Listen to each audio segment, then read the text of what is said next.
is the latest innovation that's drawing worldwide attention. Pretty quick and easy. It really was. I didn't really feel anything, to be honest. Central Wisconsin company offering its employees a microchip plant held a party to kick off the new program. Around 50 employees at 3 Square Market gathered to get the microchip. It's about the size of a grain of rice and gets implanted into the hand using a syringe.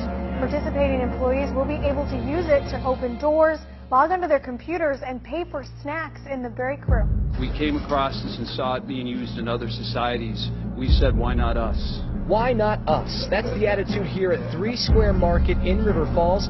The software engineering company has taken the tech world by storm by offering to microchip employees an opportunity that we saw to really provide something to society. President and CEO Patrick McMullen has been working on this project since January. Employees aren't required to get the chip. It's completely voluntary. Big needle, though. I think yours was bigger. The company offered me the opportunity to get chipped, and I agreed.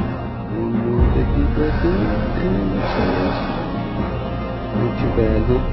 Not too bad. Yeah, just a pinch. Yeah. Pretty easy. Okay. Convenience, in a lot of ways convenience. You know, really eliminating what I have to carry in my pockets. Employee Tony Dana says the chip will be used for basic tasks like getting in and out of the building, logging onto his computer, and buying snacks in the break room. And then to finalize your payment, you'll put your RFID chip, hold it against it.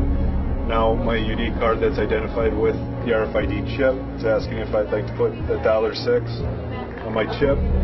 So yes. Since word got out about the chips, 3 Square has been contacted by hospitals, universities, even the U.S. and foreign governments about the technology. Imagine being able to travel without a passport or worry about losing it. You just hold your hand up and all the documentation comes out. The company says this particular chip is not capable of GPS, but they admit that could be in the future. In River Falls, Tim Elliott, WISN 12 News. 3 Square says the microchips are made in Taiwan. The company ordered 60 of them. The cost of each chip is believed to be about a small chip.